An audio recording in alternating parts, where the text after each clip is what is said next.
Ross Taylor couldn't see at night or when the clouds were in. Eventually, he had to see an eye specialist who would fix his eyesight. In the 2 years before the change, he still averaged more than 50 in international cricket. The top level of batting talent can basically see in the dark. That is who we are talking about in our new book, The Art of Batting. Head over and order your copy today. Hello and welcome, ladies and gentlemen, to the latest episode of the Crickpicks podcast. I'm Behram who you can find at Def Mango on Twitter. And with me, to my right, is Varun Alvaconda, who you can find literally nowhere, even if you try. And to my left is Jarrod, who you can find literally everywhere. And just in case you're new to Crickpicks, what we do on this show is that we take any generic cricket category and we draft our top 5 each for that category in a snake-style draft competition. So the pick order goes 1, 2, 3, 3, 2, 1. And sometimes what we do is that we combine to create teams, which is kind of what we're doing today. So the topic is the all-time Gen Z test team. But don't be confused by the title because the parameters that we have for this is that only those players are eligible who have made their test debut 2015 onwards. So how do you guys feel about this? Terrible. It's an interesting team, I'd say. Yeah, there are a few batting positions I feel which have a lot of like the depth chart is huge, but then there's some spots where literally there is no depth chart, right? Anyway, Yeah, agreed. Varun, you do have first pick. So just do the honors, please. We all know where you're going. Yeah, of course. Jasprit Bumrah. Yeah. Captain Have we done the Obvious. stats on? Have we done the stats on how often he's just gone first yet? We do need to do this one day, you know. But he was the most obvious Really should. first pick for this one. What is it? 210 Easily. wickets now in 46 test matches. Still averaging below 20 with the ball. Yeah, And yeah, I that's guess he very picks important himself. to Saurabh and I. No, I mean, I really hope it Yeah, stays he's that way easily- because right now he's the... I love Jasprit. He's India's greatest fast bowler ever. You could argue he's probably is the greatest fast bowler in that period, I'd say. Like, I don't know. In You could still argue his own generation? others, right? Yeah, there is another guy Yeah. whose name might come up, right? But Yes. for- It should come for- up, like, if he did this correctly. For people who would challenge this pick, I would just say that in the history of Test cricket, only one bowler has taken over 200 wickets and averaged below 20 with the ball. So I mean, this is a non-conversation. All Yeah, right, I think then. if Yeah. you adjust for Eras, Marshall and Garner are quite close. But yeah, raw numbers, it's Bumrah. Yep. Okay. Okay, let's not muck around then. If we're going to do that, I will just go straight back in with Kagisa Rabada next. Two most obvious. 1, picks 2. for this. Yeah. Yeah. and the best KG stat for me is that for bowlers who have over 150 test wickets, he has the best strike rate ever, if I'm not wrong. And Yeah. he's got over 330 wickets now. He crossed Alan Donald recently. So that's two very, very obvious picks at the start. And we've got 2 out of potentially 3 to 4 seamers as well. So good start, guys. It tells you it's been a bowling era when you start with 2 bowlers and no one argues. I suppose that means that the onus is on me to buck the trend, right? Like it has to stop here. And I will also go for another obvious pick, at least for me is. And I'm actually going to go for an opener and to India. And I will pick Yashasvi Jaiswal. And Jaiswal's record is phenomenal for someone who's played 20 test matches. And, you know, that's not a tiny sample size anymore because there are going to be a lot of test cricketers in this era who'll only end up playing like 50 to 60 test matches, at least if they're not from the big 3. And in these 20 test matches, Jaiswal has scored nearly 2,000 runs, 1903. He has 5 hundreds in 20 tests. And, you know, 3 of those hundreds have come in his first test in a separate country altogether. So in his first debut test match versus the West Indies, in the West Indies, he scored a ton. His first test match in Australia, he scored a ton. And now most recently at Headingley, his first test match in England, he also scores a ton. Left-handed bat, wonderful driver and cutter of the ball. And he's averaging 53 plus in test cricket. And like I said, 20 test matches, an average of 53 plus. He is clearly generational. Yeah, he was next on my list Yeah. as well. So Yeah. I have no Yeah, issue like I there. think the public has kind of turned on him a bit after the drop catches, but Yeah. that's just Indian. We'll fans. hide him in Yeah, the but field. by the time this podcast comes out, he might have made another 100 and everyone will have forgotten about it. Probably, yeah. True. Okay, now I'm confused whether I should pick a bowler or should I just finish up our Let's just opening pick- pair. Let's just pick bowlers. Let's not even stuff around. You know, I'm going to go for the opener because I want to pick him. And, you know, we speak about Jaiswal as someone who obliterates both pace and spin. Well, this other guy also does the same. So my second pick will be Ben Duckett from England. And yeah, I mean, I was looking at all the openers and I thought that this is the most obvious pair who should be opening the batting for us. And Duckett has played 34 tests. He's scored north of 2,600 runs. He's averaging 43.68 with a strike rate of 86 plus. So, I mean, that is ridiculous. 600s as well. And I mean, when you talk about pace or playing pace, he will, you know, have his touch shots down the ground and drives and you know, punchy shots as well as a pull. He has a really good pull shot, both aerial and grounded. And when it comes to spin, I mean, this guy is probably the flag bearer for how opening batters should be playing spinners. He's got all four sweeps, reverse, conventional, paddle, and slog. And I think the prospect of these two left-handed batters opening the batting together and somehow lasting till the 25th over and then taking down spinners for fun is a great prospect. Again, a very modern player of spin bowling. Yep. Like very, very modern. All right, so I'm done with my two picks, which means we're back to Jarrod. Oh, okay. Yeah, I forgot about that. Well, I actually had another opener, but I suppose you've kind of... Oh, actually, maybe I didn't have another opener. I think it was South African for the other opener. Or an Indian. I was thinking of someone. Anyway, I'm going to go with Travis Head. All right. And the mic is... As soon as he says the word head, the mic lodges itself close to Jarrod's throat. You know, it's really interesting you pick head because he was my choice at 5 as well. But the depth chart for number 5s was insane. We had like plenty of options. It was crazy. You had Kamindu Mendes, Harry Brooks, South Shakil. All of these guys have been doing great. They all average over 50. Yeah, it's just... I think with Jaiswal, you've got a perfect example of there aren't really that many other great opening options. And so you can make the claim.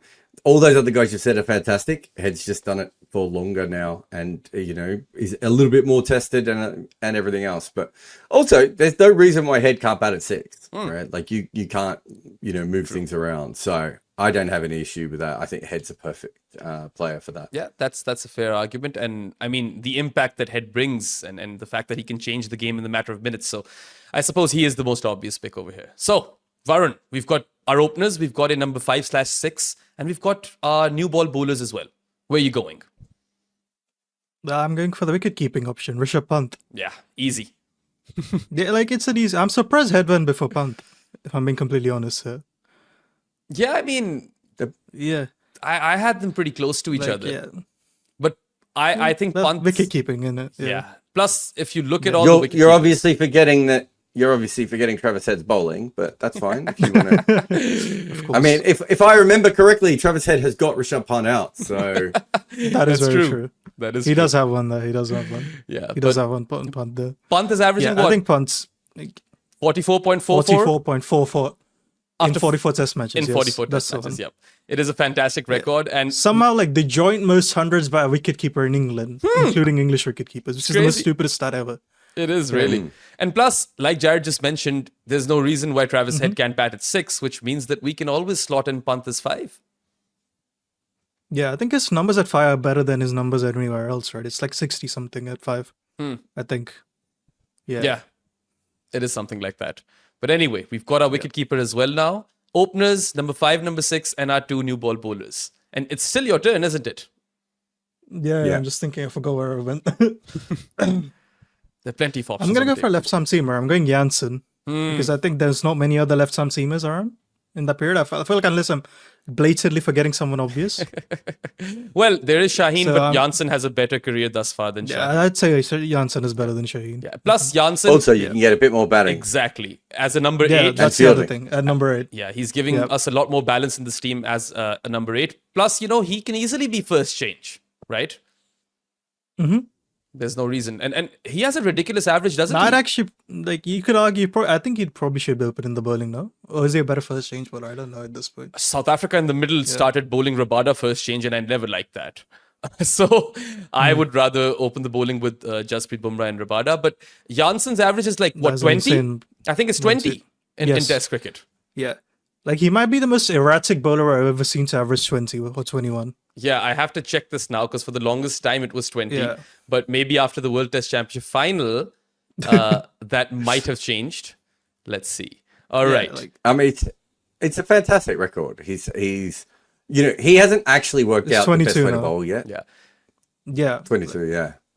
Like, He's if he of does, course- his ceiling is so insanely high, as Jarrod keeps saying, right? He's a tall He bloke. isn't always completely accurate, and he still averages 22. He averages 22 with both the ball and the bat. So that's another Yes. nice little stat. And yeah, I mean, high ceiling, tall bloke. He's quick, and I think our pace attack is mostly sorted now. So we're back to Jarrod. You say that, I've got 3 more themers that I would like to fit in. I think we need a spinner, and I just want to make sure I've got this player right. When is his debut? Yeah, Keshav Maharaj. Oh, interesting. I had 2 people in my list for spinners, and the other one was Kuldeep. Same. Yeah, I had Akshar as well. The only thing is that he's just bowled more home and away. He's just more tested, and that's all it is. It's not anything to do with those other guys. They might actually be better bowlers, but he has almost 200 wickets home and away at under 30, and he's a South African spinner. Like, it's ridiculous. Yeah, and Keshav Maharaj for a finger, for any finger spinner to be averaging under 30 with the ball is quite ridiculous, and he's managed that. And post readmission, he has without a doubt been South Africa's best spinner. Who would you say, like, obviously barring the 4 spinners of the apocalypse who won South Africa their first test versus England, who else would be there to challenge Maharaj's status as South Africa's best spinner? Hugh Tayfield was their spinner in the 50s or 40s or 50s. He was unplayable. So he's probably still their best overall spinner, I would say.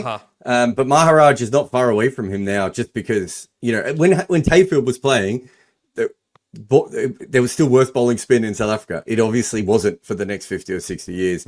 You've got, Simcox and Paul Adams and those guys. They're, Paul Harris. They're all role-playing spinners, right? Whereas Maharaj has gone well beyond that, hasn't he? Yeah. No, absolutely. You could also argue that's because the pitches have also become more sprint-friendly in South Africa. That is true. Hey, global warming is a very, very good thing for spin in South Africa and nothing else. Climate change for spin. Maybe that should be a headline somewhere, climate change for spin. But anyway, okay, so it's back to me, isn't it? And I have to finish up my picks. And we don't have a number 3, we don't have a number 4, and we don't have an all-rounder and a 12th. Am I right? Yes. Yeah, 3, 4. Someone batting around number 7. And then, 12th, as you said. Okay, so I'm not going to touch number 3, guys, because in this era, I would never make that mistake. I'll leave that bit for you guys. I was looking at the depth chart for number 4 batters, and it was surprisingly non-existent. The only name that I could come up with is going to be my next pick, and that's Babar Azam. I know he's slipped big time in recent years, but if you look at his overall record, he's still scored 4,235 runs in 59 test matches. He's averaging 42.77 with 900s. And if I break it down further, if we look at his record specifically at number 4, he is averaging 51.79, and he scored the bulk of his runs over there, or at least half of his runs over there. And the thing is that sure, Babar might have slipped big time, and he's averaged 20 odd in the last 2 years. But before that, he was literally not impacted one bit by the wobble seam era or the pace playing pandemic, and he was scoring runs at an astronomical rate. So I feel like he's the only obvious choice over here for number 4. Yeah, I think the other thing is also that, one of the reasons there's so few number 4s is all of them, all the prominent number 4s are still the Fab 4. Yes. Yeah. Right? True. Yeah, they just held on to that reign. And weirdly enough, the ones who debuted at that point probably just about to take over number 4 now. You have guys like Gill and etc. Yeah. And that's too soon for Gill at this point. It is far too soon.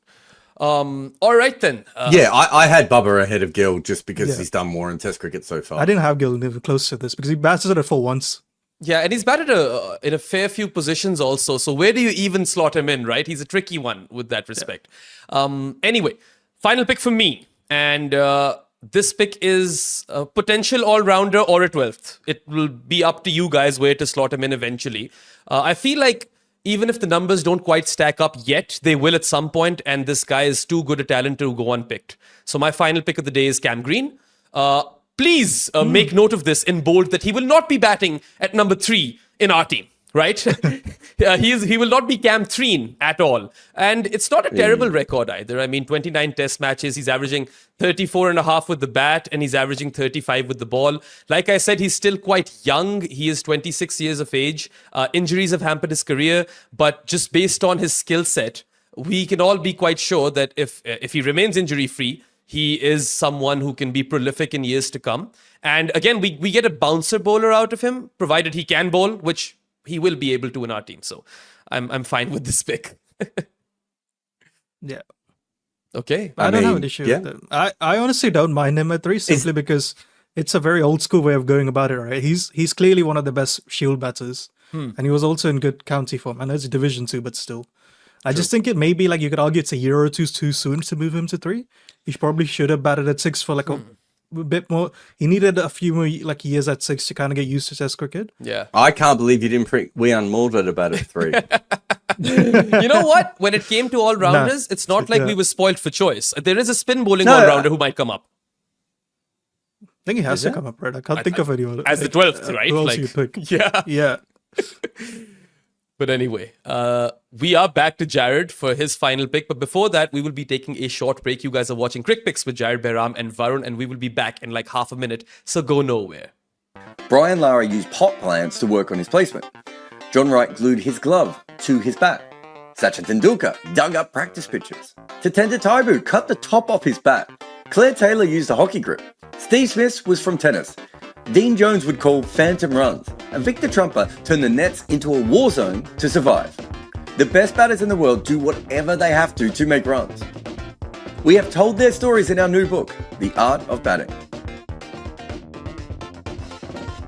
Welcome back to Crickpicks. You guys are with Jarrod, Behram and Varun, and we are currently in the process of assembling an all-time Gen Z test team. We have 2 spots left. Number 3 and 12th, and Jarrod and Varun have a pick each, and Jarrod is next. So let's see where he goes. I am next. I am using the Cricinfo comparison tool to see which of our number 3s. I almost picked. I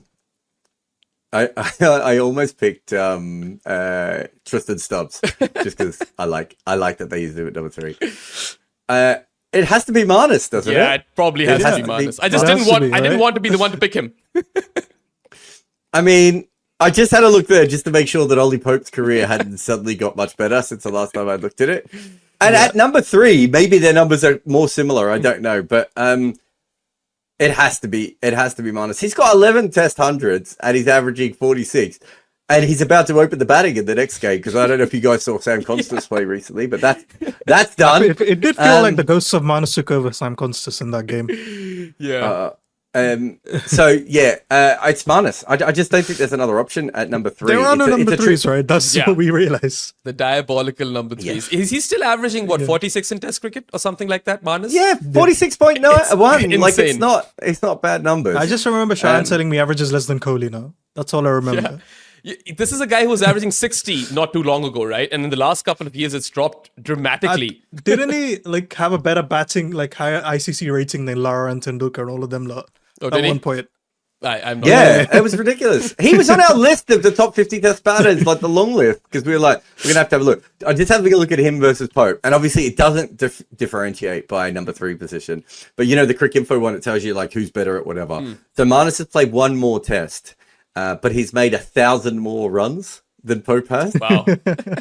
But he's faced, this is my favorite bit, he's faced 3,600 more balls to get to score that extra 1,000 runs.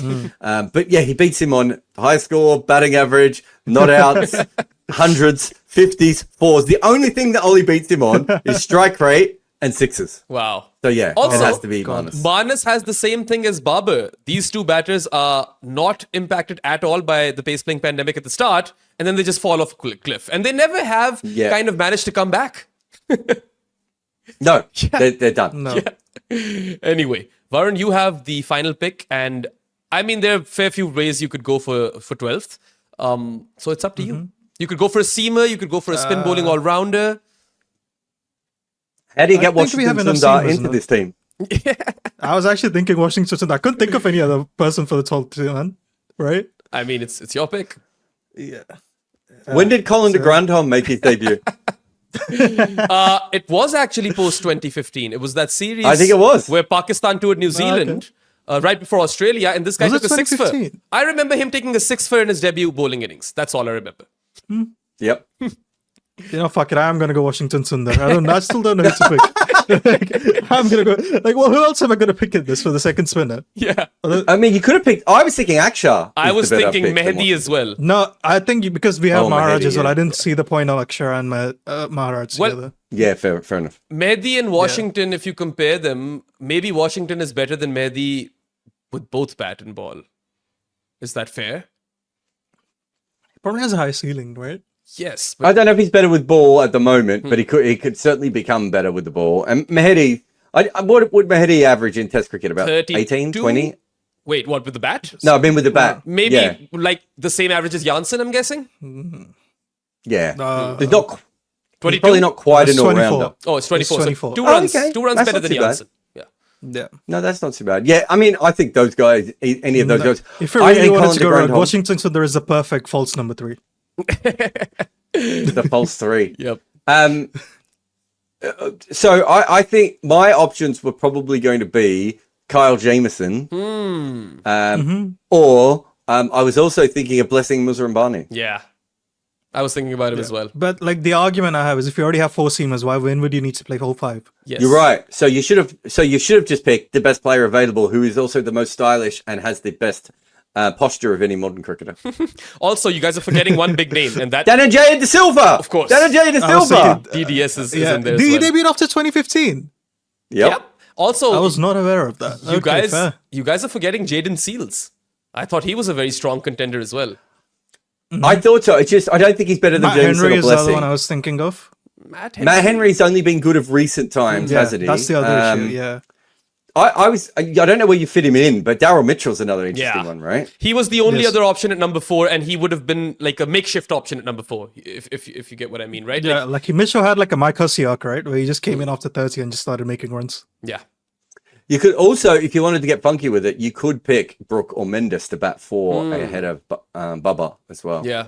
Yeah, could've- I guess could've the done other that. thing I could have done is go Kuldeep as a second spinner, maybe. I don't know. Yeah. You Yeah. could have. But I like the whole but rationale you didn't. behind Washington didn't, Sundar being that's false number 3 when Marnus continues to fail in every game, right? So yeah, who else misses out? Let me think. Oh yeah, Jarrod, who was Blundell? Yeah, Blundell is an interesting I was thinking one. of Markram or KL Rahul as a second opener. So not KL, sorry, Markram. Yeah, Not I don't know. KL debuted in 2014. Jared, who was the opener you were thinking about? Was it Conway? No idea. It was Conway, yes. So I would Conway, take Duckett fair. over Conway any day. Yeah, Yeah, fair. no, I think that's fair. I think that's I fair. was only thinking that you could also, Conway could keep. Fair. Okay. But we didn't need that because we had punt anyway. so it didn't And need I don't it. think Blundell misses out because Pant exists, right? Yeah. You wouldn't fit Blundell into this side. But he's not far away. Like, he's your backup wicketkeeper. Nokia, I suppose. Yeah, I think that's fair. when he was good at Test cricket, he How was very good about at how Test about cricket. Mohammad Abbas? Mo Abbas. Did- He did debut. Yeah, because he would have He must debuted have, in yeah. 2000. Yeah. Yeah. I didn't pick him because he lost half a yard, and because Pep Guardiola is my favorite football personality. Did I get that story Yes, right? absolutely spot on. Anyway, I got a football thing right, everyone. Jared, let everyone know what our team looks like and then what our individual picks Yes. were, please. Jaiswal, Duckett, Labuschagne, Adam, Head, Punt, Green, Janssen, Maharaj, Rabada, Bumrah, Washington Sundar. I don't know why I did his full name and no one else's, but I did. And where are we here? So Varun went first, and he went Jasper Bumrah, Rishabh Pant, Marco Janssen, Washington Sundar. You went very well. I think the 12th is going to annoy some people, so you might I have think I lost would have people probably on the won back if I had end. Kuldeep, I guess. Yeah. Yeah, I guess. Kagisa Rabada, Travis Head, Keshav Maharaj, Manus Labuschagne. I think I started very strong for the vibes, and then I just pissed all over the vibes in my last 2 picks. And Behram went Yashasvi Jaiswal, Ben Duckett, Baba Azam, and Cameron Threen. Yes. Not Cameron Threen in our team, though. But yeah. I think I might win this. I think I feel like, yeah, nah. I wouldn't have picked Babar if I was you. People would just think you're a biased Pakistani again. I mean, you picked 3 Indians out of 4 picks. So Of course. But Indians can't be biased according to our fans. So. fair enough. I do think there's merit in Jarrod's argument where we could have slotted in one of Kamindu Mendes or Harry Brook at number 4. It's just that I just had my depth charts in front of me, and that's what kind of dictated. I think that's fair. My Yeah, picks. I don't think you made a mistake because I had Babar Azam on my list as well. So I don't. Again, as I said, there are no fours. Yeah. Anyway, that's what our all-time Gen Z test team looks like. Let us know how much you disagree with it in the comment section below, and also let us know who you think won this round of Crickpicks individually. That's pretty much it. Fun exercise, and just a quick reminder: you guys can all go to goodareas.co and bookmark that webpage, and that can prove to be your one-stop shop for all the fun work that we do as part of this team, whether it be written content, videos, or podcasts. And we'll be back with more and more podcasts and another Crickpicks next week. So till then, you guys enjoy yourselves, have a good one, and goodbye. I once made a pair in a club game, which is almost impossible to do. But I have been obsessed with batting my entire life. And so I put that into my new book, The Art of Batting. Being that I'm not very good at that skill, I decided to talk to other people who were. So I hit up as many contacts as I could just to talk about batting. Rahul Dravid, Brian Lara, AB de Villiers, Kumar Sangakkara, Ross Taylor, Susie Bates, Nasser Hussain, Ian Chappell, and so many, many, many more. I wanted batters to talk about how they and their friends made runs, because that is the art of batting.